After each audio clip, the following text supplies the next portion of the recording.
Good afternoon, everyone. Welcome back to our channel CET by Gokul Chhabra, India's #1 platform for CET and other entrance exam.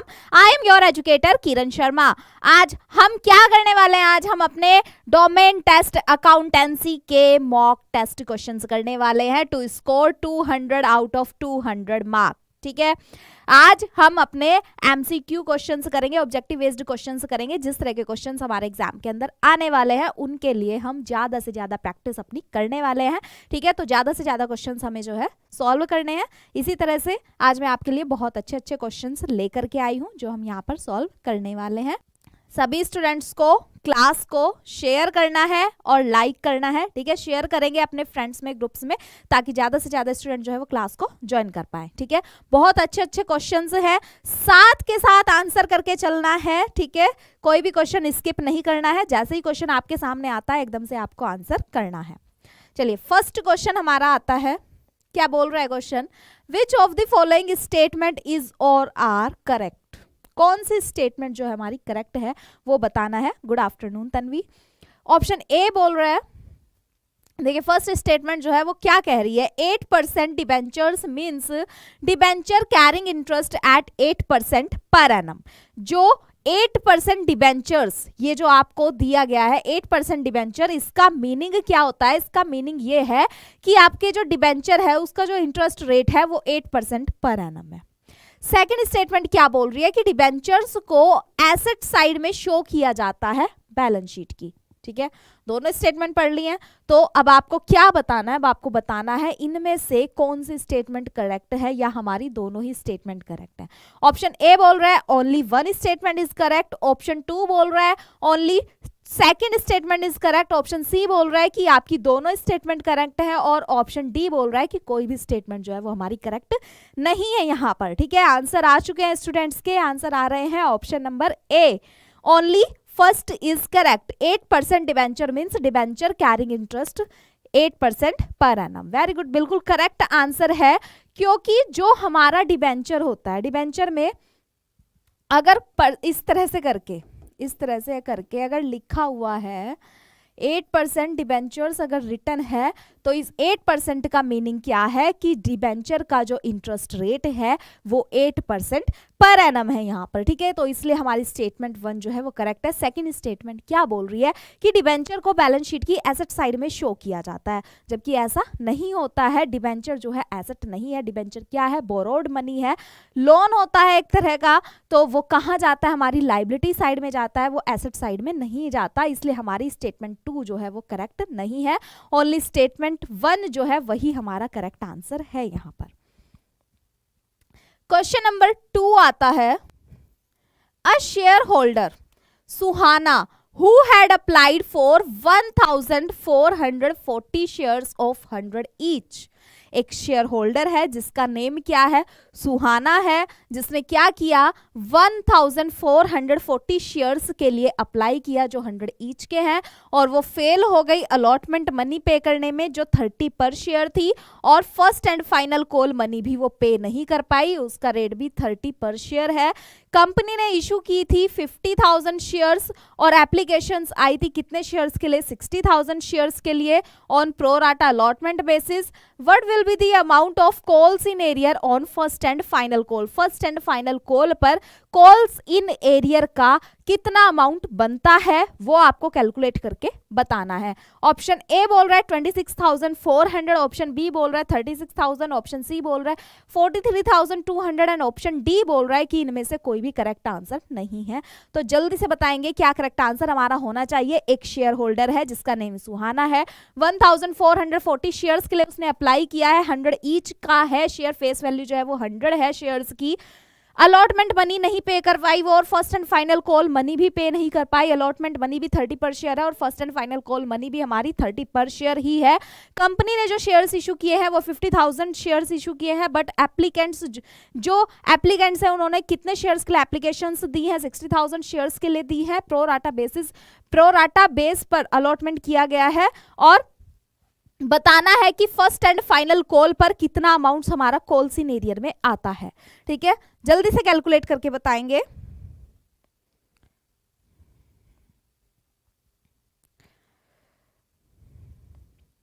देखिए प्रशांत, अगर आपकी कोई भी query है, description box में हमारा कॉन्टैक्ट नंबर है, उस पर कॉल करके आप अपनी क्वेरीज क्लियर कर सकते हैं। ठीक है, मैसेज ड्रॉप कर देंगे, वहां पर आपको आंसर मिल जाएगा।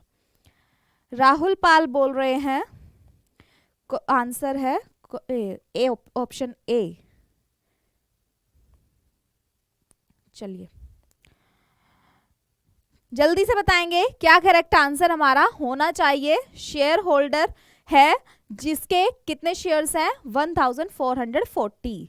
राहुल जायसवाल भी बोल रहे हैं ऑप्शन नंबर ए हमारा करेक्ट आंसर है। देखिए यहां पर क्या बोला गया है, शेयर होल्डर है जिसने 1440 शेयर्स के लिए अप्लाई किया है। ठीक है, अप्लाई की बात हो रही है, उसको कितने अलॉट किए गए हैं वो नहीं बताया गया। यहाँ पर कंपनी ने इशू किए थे 50,000 में से 60,000 के लिए एप्लीकेशन आई थी, तो 60,000 में से कितनों को अलॉट किया गया है। ठीक है, तो यहाँ पर क्या करना है आपको, जो आपके शेयर्स हैं 1440 हैं, अलॉटेड शेयर्स आपको निकालने हैं। अलॉटेड कितने हैं? 50,000 शेयर्स हैं। अप्लाइड कितने के लिए किया है? 60,000 के लिए अप्लाई किया है। ठीक है, तो इस तरह से आपको निकाल लेना है कि कितने शेयर्स के लिए उसने अप्लाई किया है। कैलकुलेशन कर लेंगे। ठीक है, कैलकुलेशन करके आपका जो यहाँ आंसर बनता है वो कितना आ रहा है? 1200 आ रहा है। और 1200 की मल्टीप्लिकेशन जब आप 30 से कर देंगे तो आपका क्या आंसर आ जाएगा? 36,000 आंसर आ जाएगा। ठीक है, कॉल सिनेरियर में जो हमारा अमाउंट जा रहा है वो 36,000 जा रहा है।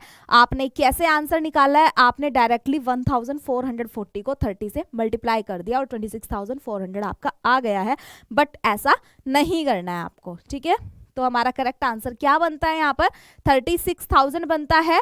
शेयर्स जो अलॉट किए गए हैं सुहाना को, सबसे पहले हमें वो फाइंड आउट करने हैं, फिर उसके बाद में कॉल सिनेरियर में कितना अमाउंट बनता है वो हम फेस वैल्यू से मल्टीप्लाई करके निकाल लेंगे। ठीक है, चलिए ये हमारा क्वेश्चन होता है क्वेश्चन नंबर 3।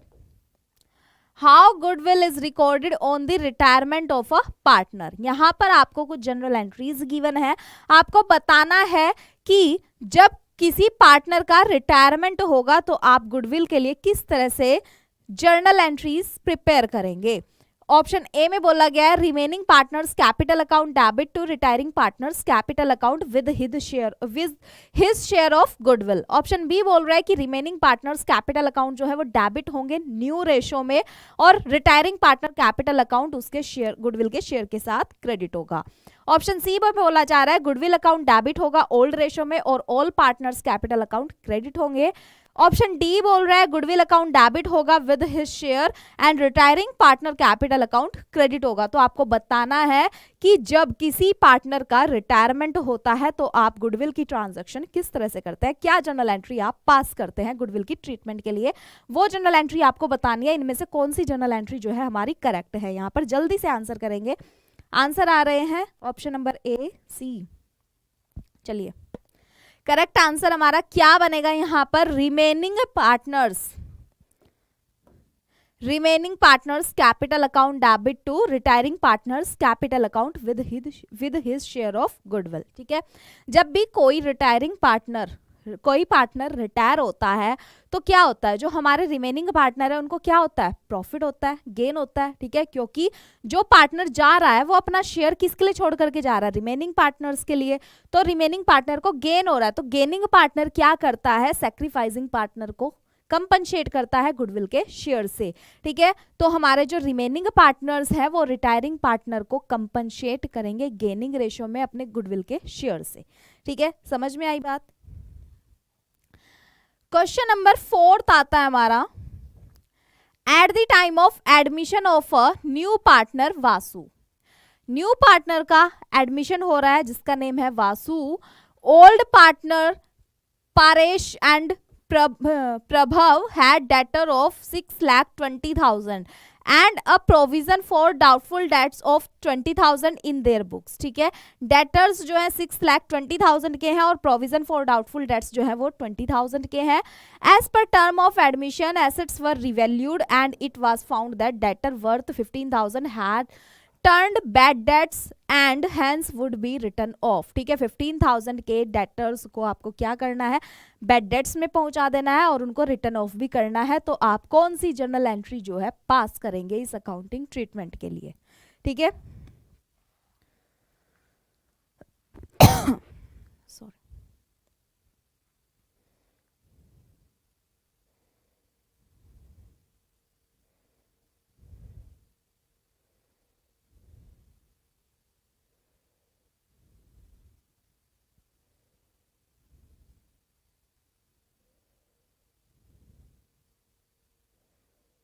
चलिए जल्दी से बताएंगे क्या करेक्ट आंसर हमारा यहाँ पर होना चाहिए। जर्नल एंट्रीज आपको गिवन है। ऑप्शन ए में बोला गया bad debts account debit to sundry debtors, provision for doubtful debts account debit to bad debts account. Second में बोला जा रहा है bad debts account debit to sundry debtors और revaluation account debit to provision for doubtful debts. Option C में बोला जा रहा है revaluation account debit to sundry debtors account. Option D में बोला जा रहा है bad debts account debit to revaluation account. ठीक है, आंसर आ रहे हैं ऑप्शन नंबर बी। देखिए option number B, bad debts account debit to sundry debtors, revaluation account debit to provision for doubtful debts. जल्दी से आंसर करेंगे। देखिए हमारा जो करेक्ट आंसर है यहाँ पर वो ऑप्शन नंबर ए है। ठीक है, जो हमारे डेटर्स हैं, डेटर्स को क्या किया जा रहा है, बैड डेट्स में ट्रांसफर किया जा रहा है। ठीक है, बैड डेट्स में ट्रांसफर किया जा रहा है 15,000 के और फिर उनको रिटर्न ऑफ भी किया जा रहा है। तो हमारा जो करेक्ट आंसर बनता है वो ये है, bad debts account debit to sundry debtors account, provision for doubtful debts account debit to bad debts account. ठीक है, when assets are revalued at the time of admission of a partner and debtors turned bad and hence should be return off, the debtor should be reduced by the amount of bad debts and the amount of bad debts will be return off from the provision for the doubtful debts. ठीक है, जो amount bad debts का return of किया जाएगा। देखिए जो provision है debtors का, क्या किया गया, डेटर्स में से 15,000 बैड डेट्स में चले गए। ठीक है, और बैड डेट्स को क्या करना है, रिटर्न ऑफ करना है। बैड डेट्स को जब रिटर्न ऑफ करते हैं तो वो कहां से रिटर्न ऑफ होता है, प्रोविजन फॉर डाउटफुल डेट्स से होता है। ठीक है, इसलिए बैड डेट्स के अमाउंट से हमने प्रोविजन फॉर डाउटफुल डेट्स को क्या किया है, डेबिट किया है 15,000 से। ठीक है, इसलिए हमारी ये करेक्ट एंट्री बनती है यहाँ पर। चलिए क्वेश्चन नंबर 5 आता है, unrecorded liability when paid on dissolution of a partnership firm is debited to। एक अनरिकॉर्डेड लाइबिलिटी है जो हमारी बुक्स ऑफ अकाउंट में रिकॉर्डेड नहीं थी और जब वो पे हो जाती है डिसोल्यूशन के टाइम पर, पार्टनरशिप फर्म का डिसोल्यूशन किया जा रहा है उस टाइम पर वो पेड आउट हो गई है, तो उसको हम किस अकाउंट के अंदर डेबिट करेंगे, पार्टनर्स कैपिटल अकाउंट में, रियलाइजेशन अकाउंट में, लाइबिलिटीज अकाउंट में या फिर एसेट्स अकाउंट में। जल्दी से आंसर करेंगे कौन से अकाउंट में हम डेबिट करेंगे जो लाइबिलिटी पेड आउट हो चुकी है डिसोल्यूशन के टाइम पर। जल्दी से आंसर करना है।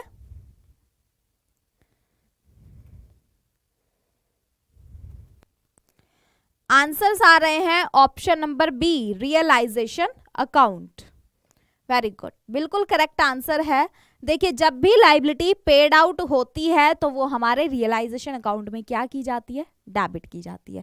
जब भी आप रियलाइजेशन अकाउंट मेंटेन करते हैं, जो एसेट्स आपको रियलाइज करनी है, जो एसेट्स अभी रियलाइज नहीं हुई है वो डेबिट साइड में जाती हैं। ठीक है, फिर जब वो रियलाइज हो जाती हैं फिर क्रेडिट साइड में जाती हैं। जो लाइबिलिटीज आप एज इट इज लिखते हो वो आपकी आ जाती हैं क्रेडिट साइड में और फिर जब वो पेड आउट हो जाती है तो डेबिट साइड में जाती है। ठीक है, इस तरह से। तो इसीलिए रियलाइजेशन अकाउंट जो है वो हमारा डेबिट होगा जब लाइबिलिटीज पेड आउट की जाएंगी। क्वेश्चन नंबर 6 आता है, what will be the correct sequence of events. क्या करेक्ट सीक्वेंस होगी वो हमें बतानी है। स्टेटमेंट्स देखते हैं। ऑप्शन ए में बोला जा रहा है एडजस्टमेंट ऑफ कैपिटल, सेकंड में बोला जा रहा है accounting treatment of reserves, accumulated profit and losses, third में बोला जा रहा है determination of sacrificing ratio and gaining ratio, fourth में बोला जा रहा है revaluation of assets and reassessment of liabilities. ठीक है, मान लिया आप पार्टनरशिप वाला चैप्टर अपना कर रहे हैं, ठीक है, तो आप इन स्टेप्स को किस तरह से फॉलो करेंगे, मीन्स आप पहले कैपिटल के लिए एडजस्टमेंट करेंगे, या रिजर्व्स, एक्यूमुलेटेड प्रॉफिट और लॉसेस के लिए एडजस्टमेंट करेंगे, या फिर सैक्रिफाइसिंग और गेनिंग रेशियो निकालेंगे, या फिर अपनी एसेट्स और जो आपकी लाइबिलिटीज है उनका रीअसेसमेंट करेंगे। ठीक है, आंसर बताएंगे क्या करेक्ट आंसर होना चाहिए। ईशा द्विवेदी बोल रही हैं ऑप्शन नंबर बी। देखते हैं क्या करेक्ट आंसर है हमारा। करेक्ट आंसर जो आ रहा है हमारा वो ऑप्शन नंबर डी आ रहा है यहाँ पर। ठीक है, ऑप्शन नंबर डी में क्या बोला जा रहा है कि सबसे पहले जो है सैक्रिफाइसिंग और गेनिंग रेशियो डिटरमाइन किया जाएगा। ठीक है, फिर उसके बाद में जो हमारे रिजर्व्स एंड एक्यूमुलेटेड प्रॉफिट और लॉसेस होंगे वो देखे जाएंगे, उनके लिए अकाउंटिंग ट्रीटमेंट की जाएगी, और जो हमारी लाइबिलिटीज होंगी उनका क्या किया जाएगा, रीअसेसमेंट किया जाएगा लाइबिलिटीज का, और एसेट्स का रीवैल्यूएशन किया जाएगा। ठीक है, और कैपिटल की क्या की जाएगी, एडजस्टमेंट की जाएगी। ठीक है, इस तरह से होगा। क्वेश्चन नंबर 7 आता है, loss on issue of debenture is generally written off in. जो loss on issue of debenture होता है, डिबेंचर को इश्यू करने पर जो लॉस होता है उसको आप कितने ईयर्स में रिटर्न ऑफ करते हो या कब रिटर्न ऑफ करते हो वो आपको बताना है। ऑप्शन नंबर ए बोल रहा है 5 ईयर्स, ऑप्शन बी बोल रहा है 10 ईयर्स, ऑप्शन सी बोल रहा है 15 ईयर्स, ऑप्शन डी बोल रहा है over the period of redemption. तो बताएंगे क्या करेक्ट आंसर हमारा यहाँ पर होना चाहिए। सभी को आंसर करके चलना है। ठीक है, sorry, loss on issue of debentures. ठीक है, loss on issue of debentures को आप कब रिटर्न ऑफ करते हैं। राहुल जसवाल बोल रहे हैं ऑप्शन नंबर डी। चलिए, सबको आंसर करने हैं क्या करेक्ट आंसर हमारा होना चाहिए। सभी आंसर करके चलेंगे।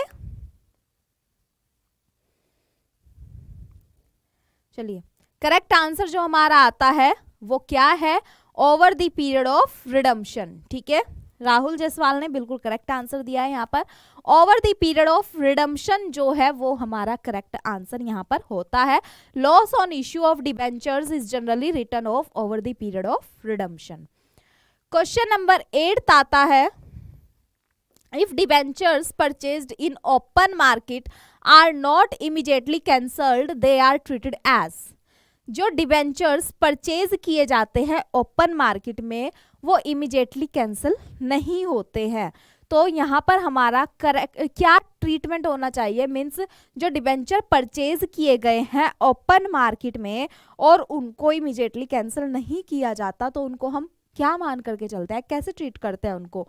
ऑप्शन ए बोल रहा है करंट एसेट, ऑप्शन बी बोल रहा है करंट लाइबिलिटीज, ऑप्शन सी बोल रहा है इन्वेस्टमेंट एंड ऑप्शन डी बोल रहा है कैपिटल। बताएंगे। ठीक है, अभी करा दूंगी मैं आपको क्वेश्चन दोबारा से। 8th क्वेश्चन के आंसर आ रहे हैं option number B current liabilities. चलिए, डिबेंचर जो परचेज किए गए हैं ओपन मार्केट में उनको हम क्या बोलेंगे, इन्वेस्टमेंट बोलेंगे। ठीक है, जो डिबेंचर्स ओपन मार्केट में परचेज किए जाते हैं और इमीडिएटली कैंसिल नहीं किए जाते उनको हम इन्वेस्टमेंट बोलते हैं यहाँ पर। ठीक है, तो करेक्ट आंसर हमारा इन्वेस्टमेंट हो जाता है। क्वेश्चन नंबर 9 आ जाता है, मैच करना है हमें कॉलम 1 को कॉलम 2 के साथ में। फर्स्ट कॉलम 1 में फर्स्ट स्टेटमेंट बोल रही है sale of investment by non financial company. Investment की सेल की जा रही है नॉन फाइनेंशियल कंपनी के थ्रू। ठीक है, तो बताना है वो हमारी फाइनेंसिंग एक्टिविटी है, इन्वेस्टिंग एक्टिविटी है, कैश इक्विवेलेंट है या ऑपरेटिंग एक्टिविटी है। सेकंड में बोला जा रहा है अंडरराइटिंग कमीशन पेड किया जा रहा है। थर्ड में बोला जा रहा है ट्रेडिंग कमीशन रिसीव हो रहा है। फोर्थ में मार्केटेबल सिक्योरिटीज आ रही हैं। ठीक है, तो बताएंगे क्या करेक्ट मैच हमारा यहाँ पर होना चाहिए। जल्दी से आंसर करेंगे। प्रकृति बोल रही है ऑप्शन नंबर डी। फर्स्ट को बी से मैच करेंगे, सेकंड को ए से मैच करेंगे, थर्ड को डी से मैच करेंगे और फोर्थ को सी से मैच करेंगे। चलिए, सभी स्टूडेंट्स बोल रहे हैं आंसर है जो हमारा करेक्ट आंसर है वो ऑप्शन नंबर डी है यहाँ पर। वेरी गुड, बिल्कुल करेक्ट आंसर है। देखिए, जो इन्वेस्टमेंट की सेल हो रही है नॉन फाइनेंशियल कंपनी के थ्रू, उसको हम क्या बोल रहे हैं, इन्वेस्टिंग एक्टिविटी बोल रहे हैं। और जो अंडरराइटिंग कमीशन पे किया जा रहा है उसको हम क्या बोल रहे हैं, फाइनेंसिंग एक्टिविटी बोल रहे हैं। और जो ट्रेडिंग कमीशन रिसीव हो रहा है वो हमारा ऑपरेटिंग एक्टिविटी है। और सबको पता है मार्केटेबल सिक्योरिटी जो है वो कैश इक्विवेलेंट होता है। ठीक है, चलिए नेक्स्ट क्वेश्चन पर चलते हैं। Question number 10th, match the item given in column 1 with the heading sub heading balance sheet as defined in schedule 3 of companies act 2013। Items given है आपको कॉलम 1 में और कॉलम 2 में आपको हेडिंग्स और सब हेडिंग्स दी गई हैं आपकी बैलेंस शीट के अकॉर्डिंग। आपको मैच करना है कि कौन सा आइटम जो है आपका किस सब हेडिंग या हेडिंग के अंदर जाता है। Bonds, loose tools, prepaid insurance और गुडविल। ठीक है, कॉलम 2 में आपको बताई गई है fixed assets, long term borrowings, current assets, other current assets. ठीक है, तो जल्दी से आंसर करेंगे क्या करेक्ट मैच आपका यहां पर बनता है। आंसर आ रहे हैं ऑप्शन नंबर बी कि फर्स्ट को हम बी से मैच करेंगे, सेकंड को सी से मैच करेंगे, थर्ड को डी से मैच करेंगे और फोर्थ को ए से मैच करेंगे। चलिए सबको आंसर करने हैं। प्रकृति भी बोल रही हैं answer number B, Isha Dwivedi answer number B, Shyam Goyal answer number B. चलिए बिल्कुल करेक्ट आंसर है। देखिए हमें क्या करना है, जो हमारा बॉन्ड्स है, बॉन्ड्स लॉन्ग टर्म बोरोइंग्स में आता है। ठीक है, लूज टूल हमारी करंट एसेट्स हो जाती हैं, प्रीपेड इंश्योरेंस जो है वो हमारी अदर करंट एसेट्स हो जाती हैं और गुडविल जो है वो हमारी फिक्स्ड एसेट हो जाती है। देखिए जो आपके मैच के ये पेयर्स बनते हैं इनको आपको क्या करना है, अगर इनमें से आपको कोई भी आंसर आता है तो आप उसके अकॉर्डिंग देखिए जो आपका उसका पेयर बन रहा है। मान लिया गुडविल आपको पता है, गुडविल क्या है, फिक्स्ड एसेट है, आपको पता है। सारे ऑप्शन में देख लीजिए क्या किसी में फोर्थ का ए बन रहा है, ओनली बी में बन रहा है फोर्थ का ए, और किसी में नहीं है तो बस आप बी को टिक कर दीजिए। ठीक है जी, इनमें से किसी भी पेयर का अगर आपको पूरा पक्का पता है, आप 100% कह सकते हैं कि हाँ ये बिल्कुल करेक्ट है, तो बस आप उसी को ही उसके अकॉर्डिंग जो है अपना आंसर सेलेक्ट कर सकते हैं अगर वो पेयर आपका किसी और ऑप्शन के अंदर नहीं है। ठीक है, चलिए क्वेश्चन नंबर 11 आता है। Tia, Pia and Sia were partners in a firm sharing profit and losses in the ratio 2:1. Capital balances कितने हैं? टिया के जो कैपिटल है वो 1 लाख है, पिया की कैपिटल 1,40,000 है एंड सिया की कैपिटल जो है वो 70,000 है।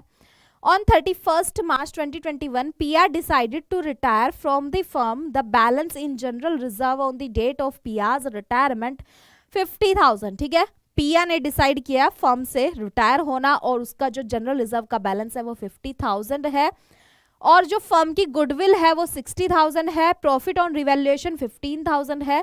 तो आपको बताना है कि पिया के लोन अकाउंट में मीन्स जो पिया एज अ पार्टनर रिटायर हो रही है फर्म से, उसके अकाउंट में कितना अमाउंट जो है आपको ट्रांसफर करना है। जनरल रिजर्व का कितना बैलेंस है वो आपको बता दिया गया है, फर्म की गुडविल कितनी है वो बता दी गई है, प्रॉफिट कितना हो रहा है रिवैल्यूएशन पर वो भी बता दिया गया है और उसकी कैपिटल भी आपको बता दी गई है। तो आपको टोटल बैलेंस बताना है जो कि पिया के लोन अकाउंट में ट्रांसफर किया जाना है। लोन अकाउंट में क्यों ट्रांसफर कर रहे हैं? क्योंकि वो अमाउंट इमीडिएटली पे नहीं किया जा रहा है, बाद में पे किया जाएगा, इसलिए उसके लोन अकाउंट में ट्रांसफर किया जा रहा है।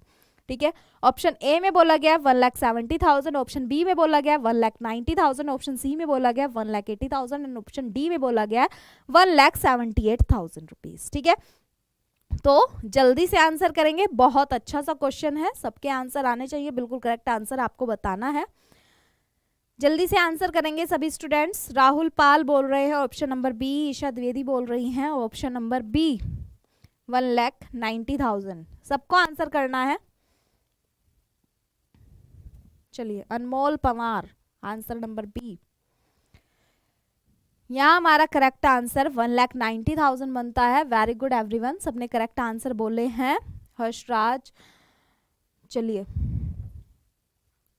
क्या करना है, सबसे पहले कैपिटल का बैलेंस रख लेंगे 1,40,000। जनरल रिजर्व में जो शेयर बनता है पिया का वो रख लेंगे, फिर क्या करेंगे, जो हमारे रिमेनिंग पार्टनर्स हैं, रिमेनिंग पार्टनर क्या करेंगे, जो हमारा रिटायरिंग पार्टनर है उसको कंपनसेट करेंगे गुडविल के शेयर से। किस रेशो में, गेनिंग रेशो में, ठीक है। टिया जो कंपनसेट कर रही है 16,000 और सिया ने जो कंपनसेट किया है वो 8,000 है। रिवैल्यूएशन अकाउंट में जो प्रॉफिट हुआ है उसमें शेयर मिल रहा है 6,000 रुपीज। टोटल बैलेंस बन जाता है 1,90,000 रुपीज, ठीक है। तो टोटल अमाउंट कितना हो जाता है, 1,90,000 रुपीज हो जाता है, ठीक है। कुछ प्रॉब्लम नहीं है क्वेश्चन में। क्या करना है आपको, जो पिया है वो रिटायर हो रही है, 1,40,000 उसका क्या है, कैपिटल का बैलेंस है। 1,40,000 रुपीज जो है वो पिया का क्या है, कैपिटल बैलेंस है, वो ट्रांसफर कर देंगे उसके अकाउंट में। 50,000 रुपीज जनरल रिजर्व का अमाउंट है। रेशो क्या है, किस रेशो में डिस्ट्रीब्यूट कर रहे हैं, 2:2:1 में। तो 50,000 का क्या करेंगे, 50,000 को आप डिवाइड कर देंगे 2/5 में, ठीक है। फिर गुडविल का शेयर देखेंगे, गुडविल कितनी है, 60,000 रुपीज है। 60,000 रुपीज का कितना शेयर उसका बनता है वो निकाल लेंगे, और जो शेयर निकल करके आएगा उस शेयर को जो हमारे रिमेनिंग पार्टनर है वो कंपनसेट करेंगे, ठीक है। रिवैल्यूएशन पर जो प्रॉफिट आ रहा है वो कितना आ रहा है, 15,000 आ रहा है, इसको भी डिस्ट्रीब्यूट कर देंगे 2/5 के रेशो में, ठीक है। इस तरह से डिस्ट्रीब्यूशन हो जाएगा, सारी ही चीजें मिल जाएंगी रिटायरिंग पार्टनर को, ठीक है। और जो बैलेंस निकल करके आएगा वो 1,90,000 आएगा, ठीक है। चलिए क्वेश्चन नंबर 12 आता है हमारा। If the incoming partner brings any additional amount in cash other than his capital contribution then it is termed as. जो हमारा इनकमिंग पार्टनर है वो क्या करता है, वो एडिशनल अमाउंट लाता है कैश में उसकी कैपिटल के अलावा, ठीक है। जो हमारा इनकमिंग पार्टनर है वो एडिशनल अमाउंट लेकर के आता है कैश का, देन हिज कैपिटल कॉन्ट्रीब्यूशन, जो कैपिटल का अमाउंट ला रहा है उसके अलावा और भी कैश का अमाउंट वो अपने साथ में लेकर के आता है। तो जो एडिशनल अमाउंट वो अपने साथ लेकर के आ रहा है उस अमाउंट को हम यहाँ पर क्या बोलेंगे। ऑप्शन ए बोल रहा है कैपिटल, ऑप्शन बी बोल रहा है reserve and surplus, option C बोल रहा है profit and loss, option D बोल रहा है प्रीमियम फॉर गुडविल। तो आपको क्या बताना है कि क्या करेक्ट आंसर हमारा यहाँ पर आता है, जो एडिशनल अमाउंट वो कैपिटल के अलावा लेकर के आ रहा है। आंसर्स आ रहे हैं option number D, premium for goodwill, बिल्कुल करेक्ट आंसर है। जो हमारा इनकमिंग पार्टनर होता है वो क्या लेकर के आता है, वो अपनी कैपिटल लेकर के आता है, ठीक है। कैपिटल लेकर के आता है और क्या लाता है, प्रीमियम फॉर गुडविल लेकर के आता है, ठीक है। ये दोनों चीजें जो है हमारा न्यू पार्टनर अपने साथ में लेकर के आता है। चलिए क्वेश्चन नंबर 13 हमारा आता है। क्या बोल रहा है question number 13, given below are two statement, one labelled as assertion and other labelled as reason, ठीक है। एजर्शन और रीजन वाला क्वेश्चन आता है। एजर्शन में क्या बोला गया है, the timing of the payment of calls by share holder is always determined at the time of share issue itself and given in prospectus, की जो हमारी कॉल्स की पेमेंट होगी, शेयर होल्डर को जो कॉल्स की पेमेंट करनी है उसकी जो टाइमिंग होती है वो हमेशा जब शेयर्स इशू किए जाते हैं उस टाइम पर ही होती है और वो प्रोस्पेक्टस में गिवन होती है। रीजन बोल रहा है timing of the payment of call is decided by director of the company and is given in prospectus, की जो कॉल्स की पेमेंट की टाइमिंग होती है वो डायरेक्टर्स डिसाइड करते हैं कंपनी के, और वो जो है हमारे प्रोस्पेक्टस में गिवन होती है कि क्या टाइमिंग रहने वाली है कॉल्स की। A minimum of 14 days notice is given to the shareholders to pay the amount of any call, और जो मिनिमम 14 days का नोटिस जो है वो हमारे शेयर होल्डर को दे दिया जाता है किसी भी कॉल का अमाउंट पे करने के लिए, ठीक है। तो बताएंगे क्या करेक्ट आंसर हमारा यहाँ होना चाहिए। आंसर आ रहे हैं option number B, both A and R correct, but R is not correct explanation for A. चलिए देखते हैं क्या करेक्ट आंसर है हमारा। आंसर आता है डी, कोई भी स्टेटमेंट हमारी करेक्ट नहीं है। In the event of shares not being fully called up till the completion of allotment, director have the authority to ask for the remaining amount on share as and when they decide about the same. It is also possible that the timing of payment of calls by shareholder is determined at the time of share issue itself and given in the prospectus. यहाँ पर answer में गड़बड़ है. यहाँ हमारा जो correct answer बोला गया है वो क्या है? ऑप्शन नंबर बी है. ठीक है, ऑप्शन नंबर बी है जो हमारा करेक्ट आंसर है. तो यहाँ हमारा करेक्ट आंसर क्या होता है? ऑप्शन नंबर बी होता है, डी नहीं होता है. ठीक है, चलिए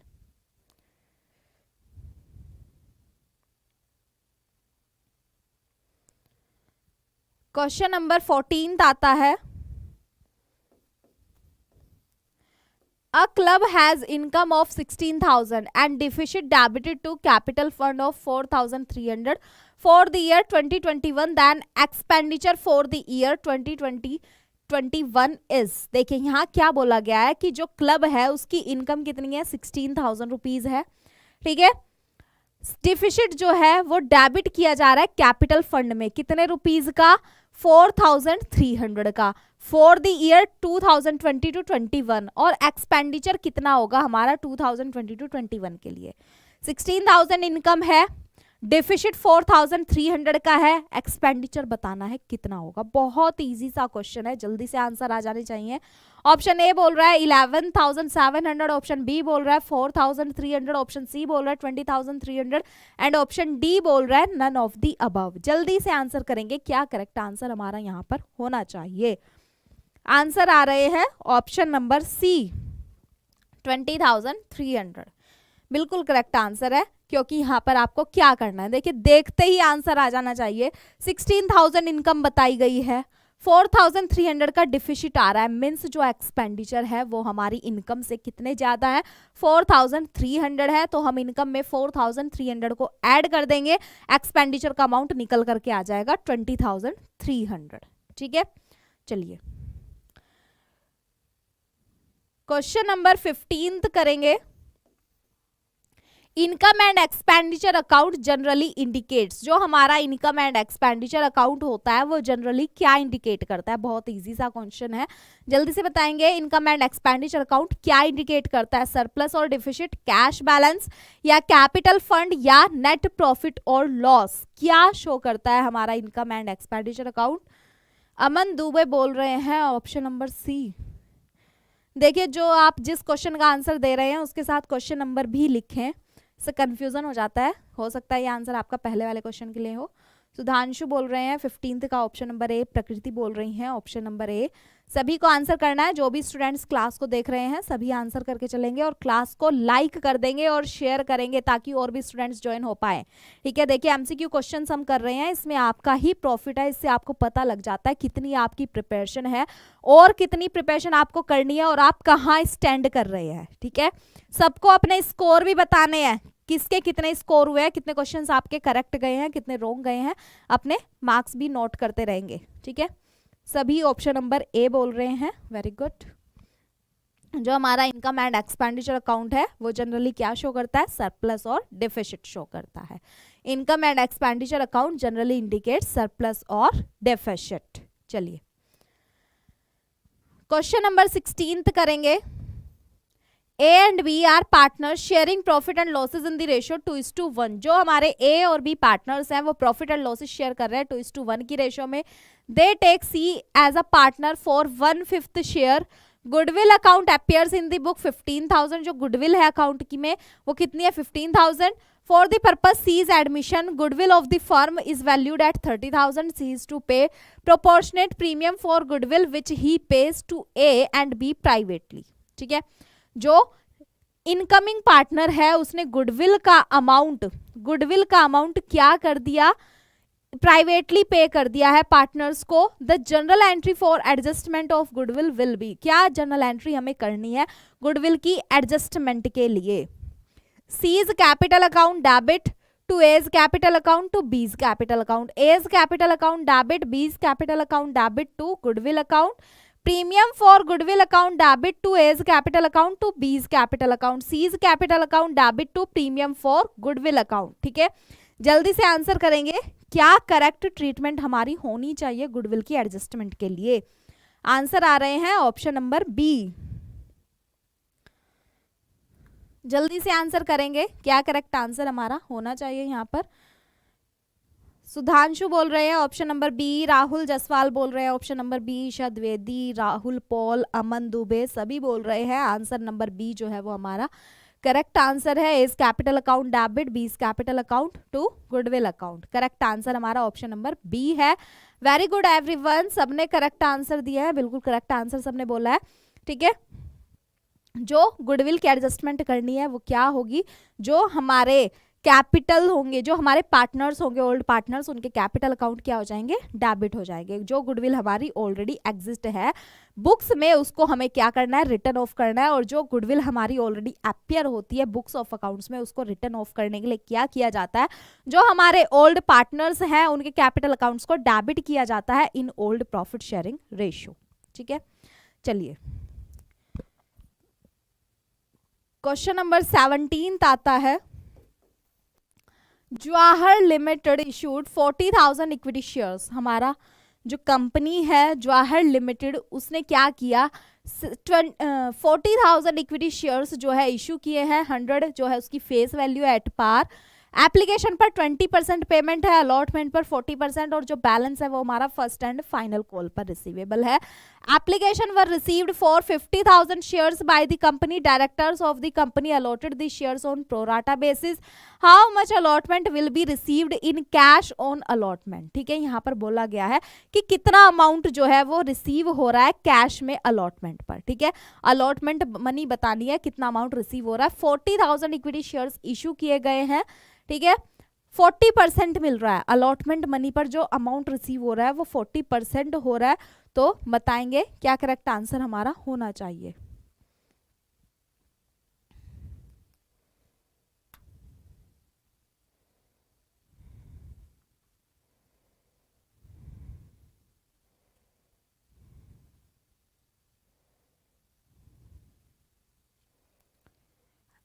क्वेश्चन नंबर 17 के लिए आंसर आ रहे हैं ऑप्शन नंबर ए 14 लाख। ठीक है, कितने शेयर्स इशू किए गए हैं, 40,000। 40% रिसीव हो रहा है, 100 का 40% 40 ही आएगा। ठीक है, तो 16 लाख हो जाएंगे। Excess application money 50,000 minus 40,000 into 22 lakh हो जाएंगे। अमाउंट जो हमारा रिसीव हो रहा है, एक्सेस एप्लीकेशन मनी किस चीज को बोला जा रहा है कि एप्लीकेशन मनी पर जो एक्सेस मनी रिसीव हो गई थी, ठीक है, उसको हम कहाँ एडजस्ट कर लेंगे, अपने अलॉटमेंट मनी में एडजस्ट कर लेंगे। Allotment money due minus excess application money. ठीक है, 14,000 आ जाएगा।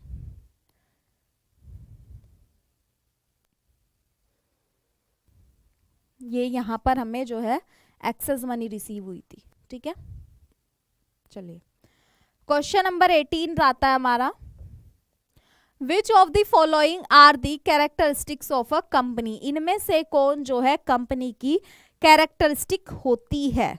ठीक है, liability of the members is limited up to the face value of shares held by them. जो लाइबिलिटी है मेंबर की वो लिमिटेड होती है कहां तक, फेस वैल्यू तक शेयर की। A company is a separate body can sue and be sued in its own name. ठीक है, कंपनी एक अपने ही नेम से चलती है, सेपरेट उसकी आइडेंटिटी होती है। It is voluntary association of person और परपेचुअल सक्सेशन। ठीक है, तो बतानी है कौन सी स्टेटमेंट जो है हमारी करेक्ट है यहाँ पर। Both first second third, both first second fourth, only first third fourth, या ऑल ऑफ द अबव। जल्दी से बताएंगे क्या करेक्ट आंसर हमारा यहाँ पर होना चाहिए। कोई बात नहीं है, कैलकुलेशन आपकी हो जाएगी, स्पीडली हो जाएगी। ज़्यादा से ज़्यादा क्वेश्चंस आप करेंगे तो आप और भी ज़्यादा जल्दी अपने क्वेश्चंस जो है सॉल्व कर पाएंगे। चलिए क्वेश्चन नंबर 18 के लिए जो आंसर आ रहे हैं वो ऑप्शन नंबर डी आ रहे हैं, ऑल ऑफ दी अबव। जितनी भी स्टेटमेंट्स जो है वो हमारी करेक्ट है। यहाँ पर जो लाइबिलिटी होती है मेंबर की वो लिमिटेड होती है, जो भी शेयर्स उसके पास है उसकी फेस वैल्यू तक। ठीक है, कंपनी एक सेपरेट बॉडी है, वॉलंटरी एसोसिएशन ऑफ पर्सन है और परपेचुअल सक्सेशन है। इसलिए हमारी जितनी भी स्टेटमेंट्स है वो सब करेक्ट है। ऑप्शन नंबर डी जो है वो हमारा करेक्ट आंसर है यहाँ पर। ठीक है, चलिए क्वेश्चन नंबर 19 पर आते हैं।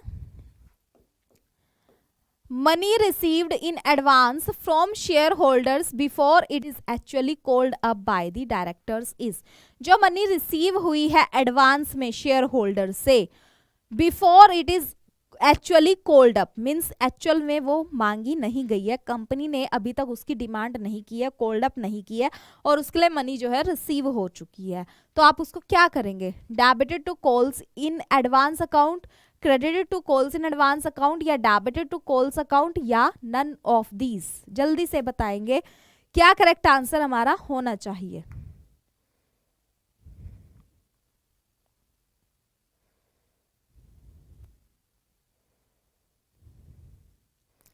कंपनी जो होती है वो एक अपने ही आप में एक अलग चीज है, ठीक है, उसकी अपनी एक अलग पहचान होती है, वो अपने ही नेम से, आप कोई भी प्रोडक्ट परचेज करते हो वहां पर आप ये नहीं देखते कि उसको किसने बनाया है, आप क्या देखते हो, कंपनी का नेम देखते हो, कंपनी की अपनी ही सील चलती है, अपना ही नेम चलता है, कोई कॉन्ट्रैक्ट किया जाता है वो कंपनी के नेम के बेस पर किया जाता है, ठीक है। क्वेश्चन नंबर 19 के लिए सभी ने आंसर किए हैं option number B, Rahul Jaswal, Shyam Goyal, Isha Dwivedi, Aman Dubey, Prakriti, सब ने करेक्ट आंसर दिए हैं option number B, credited to calls in advance account, बिल्कुल करेक्ट आंसर है, वेरी गुड एवरीवन। चलिए क्वेश्चन नंबर 20 पर आते हैं, क्या बोल रहा है question number 20, comparative financial statement show, जो हमारी कंपैरेटिव फाइनेंशियल स्टेटमेंट है वो क्या शो करती है। ऑप्शन ए बोल रहा है financial position of a concern, earning capacity of a concern, both of them या नन ऑफ दीज। क्या करेक्ट आंसर हमारा यहाँ पर होना चाहिए, जो हमारी कंपैरेटिव फाइनेंशियल स्टेटमेंट है वो क्या शो करती है, क्या वो कंपनी की फाइनेंशियल पोजीशन शो करती है या अर्निंग कैपेसिटी या दोनों ही या इनमें से कुछ भी नहीं। जल्दी से बताएंगे क्या करेक्ट आंसर हमारा होना चाहिए क्वेश्चन नंबर 20 के लिए, कंपैरेटिव फाइनेंशियल स्टेटमेंट क्या शो करती है। आंसर आ रहे हैं option number C, both of them. सबको आंसर करने हैं, जल्दी से आंसर करेंगे क्या करेक्ट आंसर हमारा होना चाहिए, जल्दी जल्दी सबको आंसर करने हैं। Option number C, both of them, बिल्कुल करेक्ट आंसर है। जो हमारी कंपैरेटिव फाइनेंशियल स्टेटमेंट है वो फाइनेंशियल पोजीशन और अर्निंग कैपेसिटी दोनों चीजें ही शो करती है, ठीक है, शो करती है, क्योंकि फाइनेंशियल पोजीशन और अर्निंग कैपेसिटी खुद ही रिलेटेड चीज हैं, ठीक है, तो इसलिए बोथ ऑफ देम हमारा करेक्ट आंसर होगा यहाँ पर। क्वेश्चन नंबर 21 करेंगे, comparative statement of profit and loss provides information about, जो हमारी कंपैरेटिव स्टेटमेंट होती है वो प्रॉफिट एंड लॉस की क्या इंफॉर्मेशन प्रोवाइड करती है। ऑप्शन ए बोल रहा है रेट ऑफ इंक्रीज और decrease in revenue from operation, rate of increase और decrease in cost of revenue from operation, rate of increase और डिक्रीज इन नेट प्रॉफिट या ऑल ऑफ द अबव। जल्दी से बताएंगे क्या करेक्ट आंसर हमारा यहाँ पर होना चाहिए। ऑप्शन नंबर क्वेश्चन नंबर 21 के लिए करेक्ट आंसर बताएंगे कि comparative statement of profit and loss क्या बताती है, रेट ऑफ इंक्रीज और decrease in revenue from operation, rate of decrease in increase in cost of revenue from operation या फिर नेट प्रॉफिट में या all of the above. Answers आ रहे हैं option number D, all of the above. देखते हैं क्या करेक्ट आंसर हमारा ऑल ऑफ द अबव है, very good everyone. The main objective of statement of profit and loss is to establish relationship between revenue from operation and other item of statement of profit and loss, ठीक है, तो हमारा all of the above जो है correct answer है यहाँ पर। Question number 22 करेंगे, given below are two statements, one label as assertion and other is reason.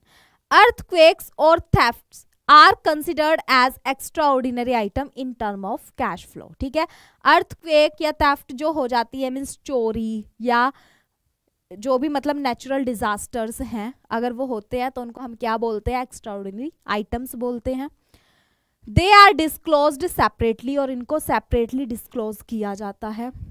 In the context of above two statements which of the following is correct, both A and R true and R is correct explanation of A. Both A and R are true, but R is not the correct explanation of A.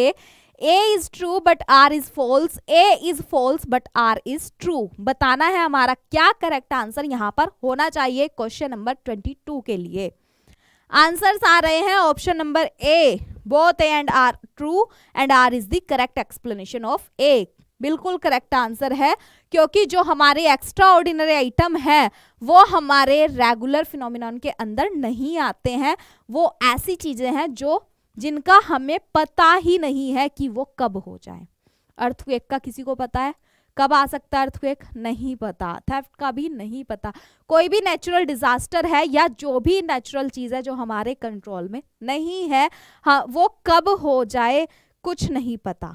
ठीक है, तो ये क्या है? हमारे extra ordinary item होते हैं, ठीक है, जिनको सेपरेटली डिस्क्लोज किया जाता है।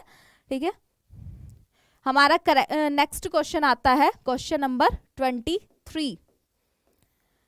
A fixed asset whose original cost is 90,000 purchased for 78,000। एक फिक्स्ड एसेट है जिसकी कॉस्ट क्या है? 90,000 है, बस उसको परचेज कितने में किया है? 78,000 में किया है। Then while preparing cash flow statement, its effect on cash flow will be, क्या इफेक्ट होगा उसका कैश फ्लो पर? ऑप्शन ए आ रहा है cash used in investing activity 90,000, cash flow from investing activity 90,000, cash used in investing activity 78,000, cash flow from investing activity 78,000। बताएंगे क्या correct answer हमारा यहाँ पर होना चाहिए। क्वेश्चन नंबर 23 के लिए आंसर आ रहे हैं ऑप्शन नंबर ए। एक बार क्वेश्चन को ध्यान से पढ़ लेंगे, क्वेश्चन क्या बोल रहा है। बोला गया है कि फिक्स्ड एसेट की ओरिजिनल कॉस्ट 90,000 है, बट आपने उसको परचेज 78,000 में किया है। ठीक है, 78,000 में परचेज किया है, 90,000 उसकी क्या है? ओरिजिनल कॉस्ट है। ठीक है, तो ऑप्शन ए बोल रहा है cash used in investing activity 90,000, cash flow from investing activity 90,000, cash used in investing activity 78,000, cash flow from investing activity 78,000। ठीक है, तो आपको बताना है क्या करेक्ट आंसर आपका यहाँ पर होना चाहिए। क्वेश्चन नंबर 23 के लिए राहुल जसवाल बोल रहे हैं ऑप्शन नंबर ए, सुधांशु बोल रहे हैं option number C, Shyam Goyal बोल रहे हैं option number C, Isha Dwivedi बोल रही है option number C. Rahul Jaswal used है इतना तो पता है। देखिए, जो आपकी फिक्स्ड एसेट है 90,000 है, 78,000 में परचेज की गई है, तो आपका करेक्ट आंसर क्या होना चाहिए? Cash used in investing activity 78,000। ठीक है, जो आपकी इन्वेस्टिंग एक्टिविटी है उसमें जो कैश यूज किया गया है उसकी वैल्यू कितनी है? 78,000 है। यहाँ पर purchase of fixed asset is an investing activity and purchase value of fixed asset is 78,000। ठीक है, अगर फिक्स्ड एसेट परचेज की गई है तो वो इन्वेस्टिंग एक्टिविटी है। ठीक है, बट जो उसकी फिक्स्ड वैल्यू है वो कितनी है? 78,000 है, तो cash use in investing activity will be 78,000। देखिए, उसकी ओरिजिनल कॉस्ट कुछ भी थी, जितने में आपने परचेज किया है उसी को ही आप मान करके चलोगे। ठीक है, क्वेश्चन नंबर 24 आता है हमारा। Bank overdraft and cash credit are shown in a company's balance sheet under. Bank overdraft और कैश क्रेडिट जो है वो कंपनी की बैलेंस शीट में शो किए जाते हैं किसके अंडर? शॉर्ट टर्म बोरोइंग्स में, ट्रेड पेबल्स में, अदर करंट लाइबिलिटीज में या शॉर्ट टर्म प्रोविजंस में? किस में शो किए जाते हैं? जल्दी से बताएंगे क्या करेक्ट आंसर हमारा होना चाहिए कि जो हमारे बैंक ओवरड्राफ्ट हैं या कैश क्रेडिट हैं वो कंपनी की बैलेंस शीट में कहां पर शो किए जाएंगे? शॉर्ट टर्म बोरोइंग्स में, ट्रेड पेबल्स में, अदर करंट लाइबिलिटीज में या शॉर्ट टर्म प्रोविजंस में? किसके अंदर शो करेंगे? जल्दी से आंसर करेंगे। क्या करेक्ट आंसर हमारा यहाँ पर होना चाहिए? जल्दी से बताएंगे। सुधांशु बोल रहे हैं ऑप्शन नंबर ए, राहुल पाल बोल रहे हैं option number A, short term borrowings, bank overdraft and cash credit. Correct answer है बिल्कुल, very good. Cash credit is a short term loan offered to business to meet their business requirement. Overdraft is funding offered by bank to individuals or companies to withdraw money from the banks even if their account balance is low, zero or below, which is also for the short term period. So these kind of funding are granted businesses for short span of time. ठीक है, तो ये किसके under आएंगे, हमारे short term borrowings में आएंगे. Question number 25 करेंगे. 25th क्वेश्चन आता है, comparative statement analysis is a, जो हमारा कंपैरेटिव स्टेटमेंट है उसको किस तरह का एनालिसिस होता है. Vertical analysis, horizontal analysis, either vertical और हॉरिजॉन्टल, नाइदर वर्टिकल और नॉर हॉरिजॉन्टल. तो बताएंगे क्या करेक्ट आंसर हमारा होना चाहिए क्वेश्चन नंबर 25 के लिए. जल्दी से आंसर करेंगे. जितने भी स्टूडेंट्स क्लास को देख रहे हैं सभी को आंसर करके चलना है. ठीक है, कोई भी स्टूडेंट ऐसा ना रहे कि वो क्लास को देख रहे हैं बट आंसर नहीं कर रहे हैं. आंसर आपको करना है. ठीक है, चलिए क्वेश्चन नंबर 25 के लिए जो आंसर आ रहे हैं वो ऑप्शन नंबर बी आ रहे हैं, हॉरिजॉन्टल एनालिसिस. बिल्कुल करेक्ट आंसर है, क्योंकि जो कंपैरेटिव स्टेटमेंट एनालिसिस होता है उसमें क्या किया जाता है, 2 और मोर ईयर्स का कंपैरिजन किया जाता है. टाइम ऑफ जो आपके मतलब अलग अलग पीरियड्स हैं उनका कंपैरिजन किया जाता है साइड बाय साइड. तो वो क्या होता है, हॉरिजॉन्टल एनालिसिस होता है आपका. ठीक है, क्वेश्चन नंबर 26 करेंगे. X, Y and Z are partners sharing profits in the ratio of 5:3:2. यहाँ पर हमारे 3 पार्टनर्स हैं X, Y and Z जो कि अपना प्रॉफिट एंड लॉसेस शेयर कर रहे हैं. किस रेशो में, 5:3:2 के रेशो में. Y retires and X takes 1/10 from Y and Z takes X Y जो है वो रिटायर हो रहा है, X जो है 1/10 ले रहा है Y से और Z ले रहा है 1/5 Y से. The new profit sharing ratio will B, new profit sharing ratio आपको फाइंड आउट करना है क्या रहने वाला है यहाँ पर. ठीक है, XYZ पार्टनर्स हैं जो कि प्रॉफिट शेयर कर रहे हैं 5:3:2 के रेशो में. Y रिटायर हो रहा है, X क्या कर रहा है, 1/10 ले रहा है किससे, Y से, और Z जो है वो 1/5 ले रहा है Y से. ठीक है, रिमेनिंग पार्टनर्स हैं शेयर गेन कर रहे हैं रिटायरिंग पार्टनर का. ठीक है, न्यू प्रॉफिट शेयरिंग रेशो आपको कैलकुलेट करके बताना है कितना होने वाला है, 7:13, 13:7, 3:2 या 1:1. क्या न्यू प्रॉफिट शेयरिंग रेशो हमारा रहने वाला है क्वेश्चन नंबर 26 का. जल्दी से आंसर करेंगे, जल्दी से बताएंगे क्या करेक्ट आंसर हमारा यहाँ पर होना चाहिए.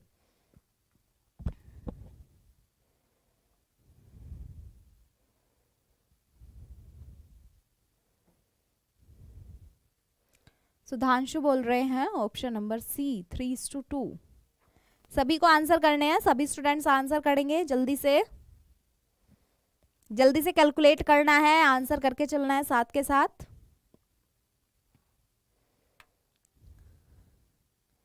Very good.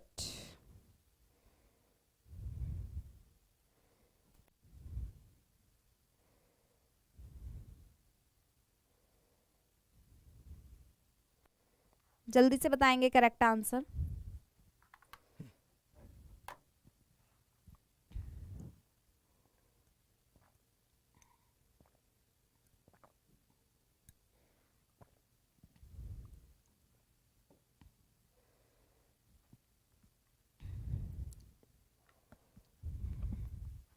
सभी के आंसर्स आ रहे हैं ऑप्शन नंबर सी 3:2. देखिए 3:2 आंसर आया है हमारा यहाँ पर. एक्सप्लेनेशन क्या है, old profit sharing ratio X, Y and Z 5:3:2. Old profit sharing ratio क्या है, 5:3:2 है. X जो है 1/10 ले रहा है Y से और Z जो है वो 1/5 ले रहा है Y से. X गेन कर रहा है 1/10 तो Z गेन कर रहा है 1/5. ठीक है, तो इनका न्यू शेयर हमें निकालना है. कैसे निकाल लेंगे, बहुत इजीली आप कर सकते हो.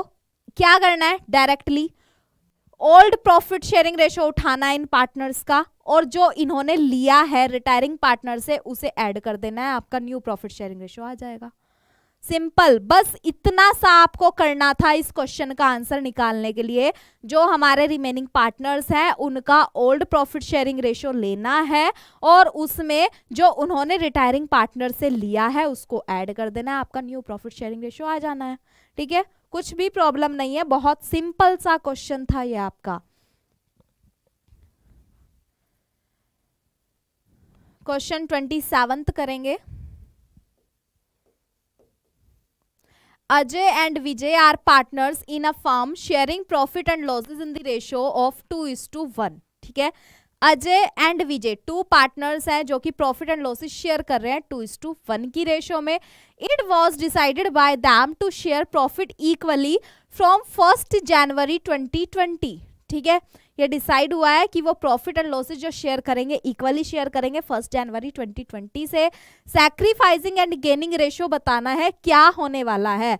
अजय एंड विजय 2 पार्टनर्स हैं, प्रॉफिट एंड लॉसेस शेयर कर रहे हैं 2:1 की रेशियो में और उन्होंने डिसाइड किया है कि वो अब से क्या करेंगे, इक्वली शेयर करेंगे अपना प्रॉफिट एंड लॉसेस। ठीक है, सैक्रिफाइसिंग और गेनिंग रेशियो आपको बताना है कि कौन पार्टनर जो है कितना सैक्रिफाइस कर रहा है और कितना गेन कर रहा है। ठीक है, जल्दी से आंसर करेंगे। ऑप्शन ए बोल रहा है अजय सैक्रिफाइस कर रहा है 1/6 रेशियो, विजय गेन कर रहा है 1/6। अजय गेन 1/6, विजय गेन 1/6। अजय सैक्रिफाइस 1/3, विजय गेन 1/3। अजय गेन 1/3, विजय सैक्रिफाइस 1/3। जल्दी से बताएंगे क्या करेक्ट आंसर हमारा होना चाहिए। आंसर आ रहे हैं option number A for the question 27। चलिए, बिल्कुल करेक्ट आंसर है। न्यू प्रॉफिट शेयरिंग रेशियो क्या है, 1:1 है। ओल्ड प्रॉफिट शेयरिंग रेशियो 2:1 है। सैक्रिफाइसिंग रेशियो क्या होगा, न्यू शेयर में से ओल्ड शेयर को माइनस कर देंगे। ठीक है, न्यू शेयर्स में से ओल्ड शेयर्स को माइनस कर देंगे। अजय को क्या हो रहा है, 1 मिनट, अजय सैक्रिफाइस कर रहा है और जो विजय है वो क्या कर रहा है, उनको गेन हो रहा है। ये चीज यहाँ पर बोली गई है लेकिन यहाँ कुछ मिस्टेक है।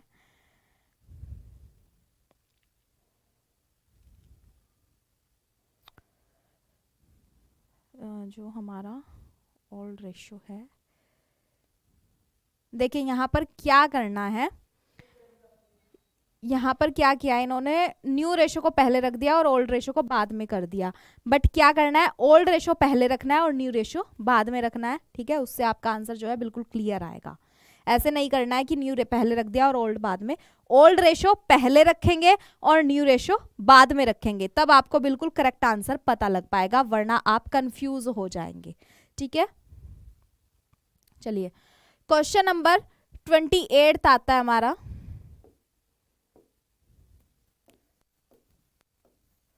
A company purchased machinery for 6 lakh, out of which 1 lakh was paid immediately and the balance amount was discharged by issue of equity shares of 10 each at 25% premium। Company जो है वो मशीनरी परचेज कर रही है 6 lakh rupees में, जिसमें से 1 लाख जो है वो इमीडिएटली पे कर दिए गए और जो बैलेंस अमाउंट है वो कैसे पे किया गया, इक्विटी शेयर्स जो है इशू किए गए 10 रुपीज ईच के 25% के प्रीमियम पर। बताना है how many shares will be issued by the company to vendors, vendor को कितने शेयर जो है कंपनी ने इशू किए हैं, ये चीज हमें यहाँ पर बतानी है। ठीक है, जल्दी से आंसर करेंगे क्वेश्चन नंबर 28 के लिए। ऑप्शन ए बोल रहा है 50,000 शेयर्स, ऑप्शन बी बोल रहा है 40,000 शेयर्स, ऑप्शन सी बोल रहा है 60,000 शेयर एंड ऑप्शन डी बोल रहा है 48,000 शेयर्स। ठीक है, आंसर करेंगे क्या करेक्ट आंसर हमारा होना चाहिए क्वेश्चन नंबर 28 के लिए। राहुल जायसवाल बोल रहे हैं ऑप्शन नंबर बी 40,000 शेयर्स। सबको आंसर करने हैं क्या करेक्ट आंसर होना चाहिए, कितने शेयर्स जो है कंपनी इशू करेगी वेंडर को। जल्दी से बताएंगे क्या करेक्ट आंसर हमारा होना चाहिए। यहाँ पर कंपनी जो है वो मशीनरी परचेज कर रही है 6 लाख रुपीज की, जिसमें से 1 लाख इमीडिएटली पे कर दिए गए, जो बाकी के 5 लाख बचे हैं उनके लिए शेयर्स इशू किए गए 25% के प्रीमियम पर।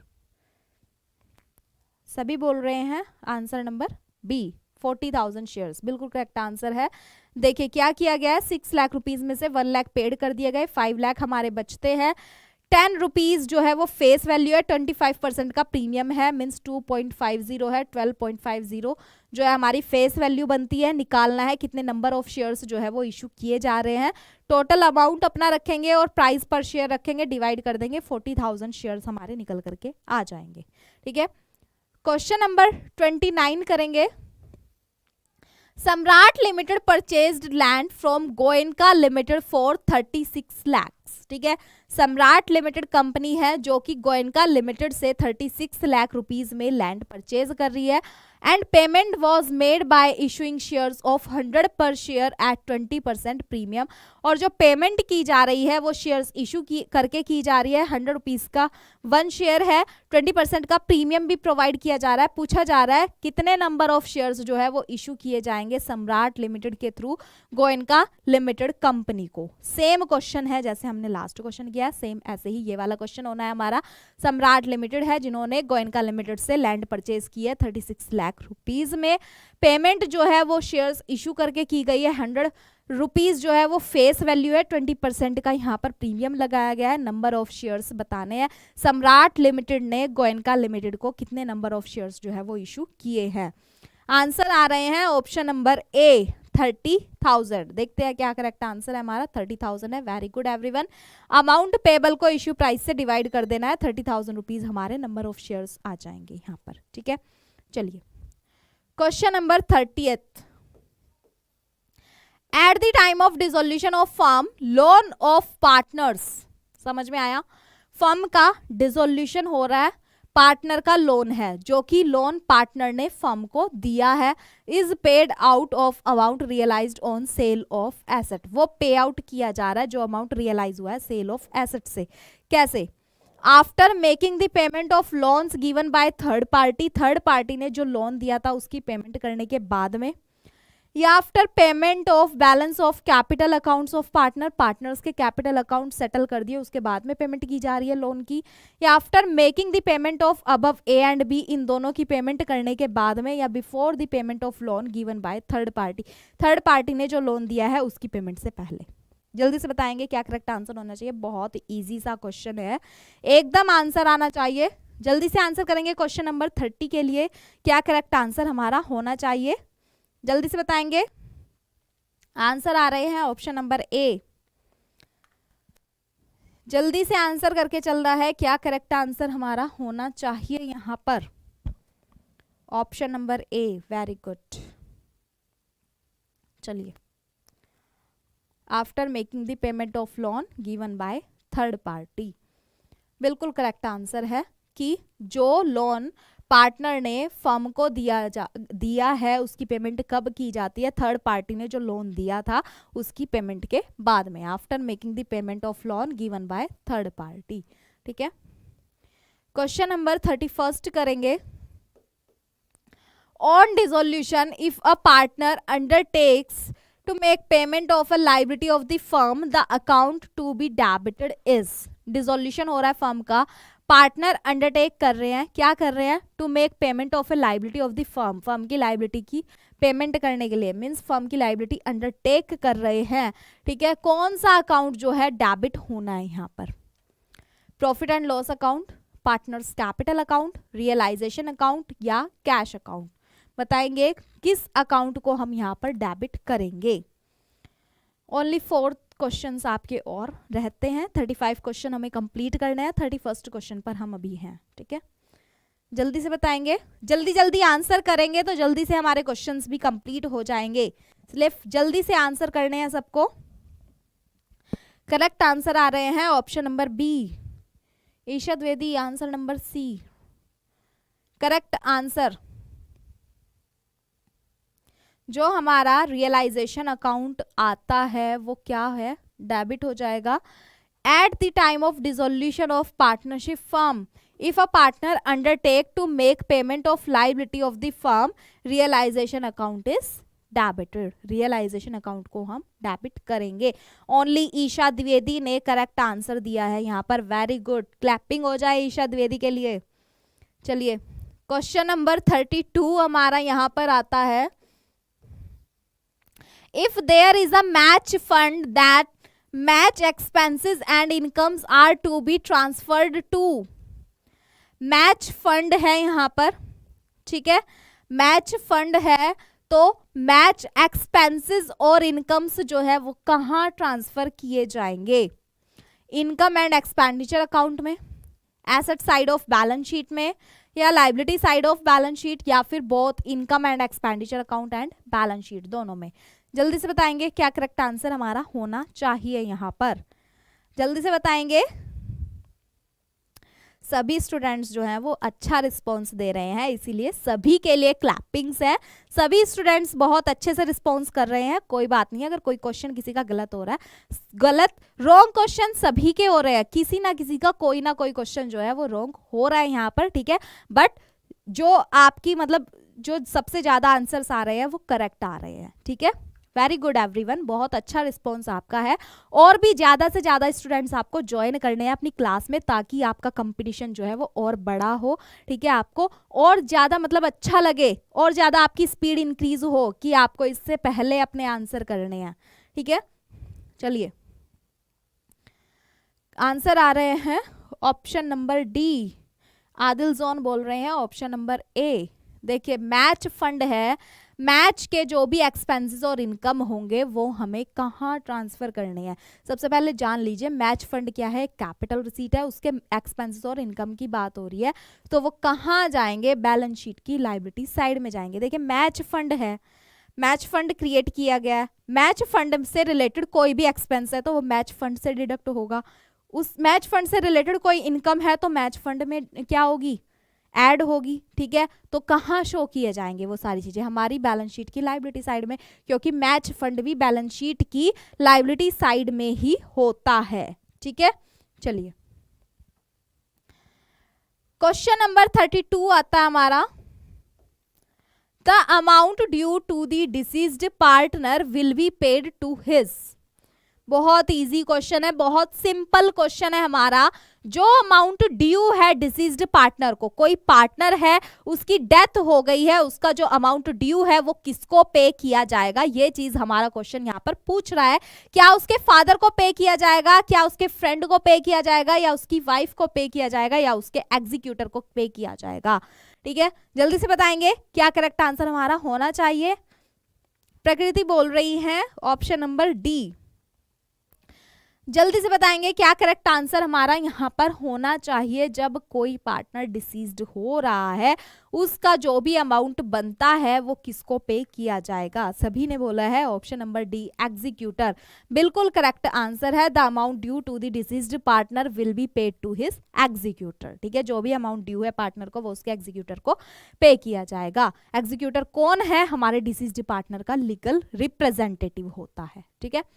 चलिए question number 33, in a partnership firm P, Q and R were partners sharing profit in the ratio 5:4:3। Partnership में जो हमारे पार्टनर्स हैं P, Q and R वो प्रॉफिट एंड लॉसेस शेयर कर रहे हैं 5:4:3 के रेशो में। Q retires, P and R decided to share future profits equally. P and R ने डिसाइड किया है कि प्रॉफिट एंड लॉसेस वो शेयर करेंगे इक्वल रेशो में, ठीक है। The gaining ratio will be, gaining ratio क्या होगा ये आपको बताना है, ठीक है। पार्टनरशिप फर्म है, पी क्यू आर पार्टनर्स हैं, प्रॉफिट एंड लॉसेस शेयर कर रहे हैं 5:4:3 में। क्यू रिटायर हो रहा है, पी एंड आर जो है डिसाइड कर रहे हैं कि वो फ्यूचर में profit and losses equally share करेंगे। गेनिंग रेशो आपको बताना है, क्या गेनिंग रेशो हमारा यहाँ पर होने वाला है। ऑप्शन ए बोल रहा है 5:3, ऑप्शन बी बोल रहा है 1:1, ऑप्शन सी बोल रहा है 1:3 एंड ऑप्शन डी बोल रहा है 3:1। ईशा द्विवेदी बोल रही हैं ऑप्शन नंबर ए 5:3। सबको आंसर करने हैं, क्या करेक्ट आंसर हमारा होना चाहिए यहाँ पर। जल्दी से आंसर करेंगे स्टूडेंट्स, क्या होना चाहिए हमारा गेनिंग रेशो। राहुल जसवाल बोल रहे हैं ऑप्शन नंबर सी 1:3। देखिए हमारा करेक्ट आंसर जो आता है वो 1:3 आ रहा है। ओल्ड प्रॉफिट शेयरिंग रेशो है, न्यू प्रॉफिट शेयरिंग रेशो है, ठीक है। रेशोज निकाल लेंगे, जो हमारा ओल्ड रेशो है उसमें से न्यू रेशो को माइनस करेंगे, आपको रेशो पता लग जाएगा किस पार्टनर को गेन हो रहा है और किसको सेक्रीफाइस हो रहा है। तो हमारा गेनिंग रेशो जो आ रहा है वो 1:3 आ रहा है यहाँ पर। नेक्स्ट क्वेश्चन आता है हमारा question number 34, life membership fee received by a club is shown in. जो लाइफ मेंबरशिप फी होती है, किसी क्लब को लाइफ मेंबरशिप फी रिसीव हो रही है, उसको आप कहां पर शो करोगे? इनकम एंड एक्सपेंडिचर अकाउंट में, बैलेंस शीट में, रिसीट एंड पेमेंट अकाउंट में, या इनमें से किसी में भी नहीं। जल्दी से आंसर करेंगे, जल्दी से बताएंगे क्या करेक्ट आंसर हमारा होना चाहिए यहां पर। लाइफ मेंबरशिप फी रिसीव हो रही है क्लब को, क्या करेक्ट आंसर होना चाहिए? क्वेश्चन नंबर 34 है ये हमारा। आंसर आ रहे हैं option number B, balance sheet. Correct answer है बिल्कुल। लाइफ मेंबरशिप फी क्या है? वन टाइम पेमेंट है, और वन टाइम पेमेंट को हम क्या बोलते हैं? कैपिटल रिसीट बोलते हैं। और जो हमारी कैपिटल रिसीट होती है वो कहाँ जाती है? बैलेंस शीट के अंदर जाती है। इसीलिए जो हमारी लाइफ मेंबरशिप फी है उसको हम कहाँ शो करेंगे? अपनी बैलेंस शीट के अंदर शो करेंगे। ठीक है, चलिए लास्ट क्वेश्चन आता है, question number 35। A and B are in partnership sharing profit and losses in the ratio of 3:2। A and B two partners हैं हमारे, प्रॉफिट एंड लॉसेस शेयर कर रहे हैं 3:2 की रेशियो में। दे admit C into partnership with 1/5 share which he acquires equally from A and B। ठीक है, new profit sharing ratio of A B C would be, new profit sharing ratio find out करना है। 2:2:1 रहेगा, 3:2:1 रहेगा, 5:3:2 रहेगा, या 3:2:5 होगा। जल्दी से बताएंगे, जल्दी से आंसर करेंगे, क्या करेक्ट आंसर हमारा होना चाहिए यहाँ पर? ए बी जो है वो पार्टनर्स हैं, ओल्ड पार्टनर्स हैं, ओल्ड प्रॉफिट शेयरिंग रेशियो 3:2 है।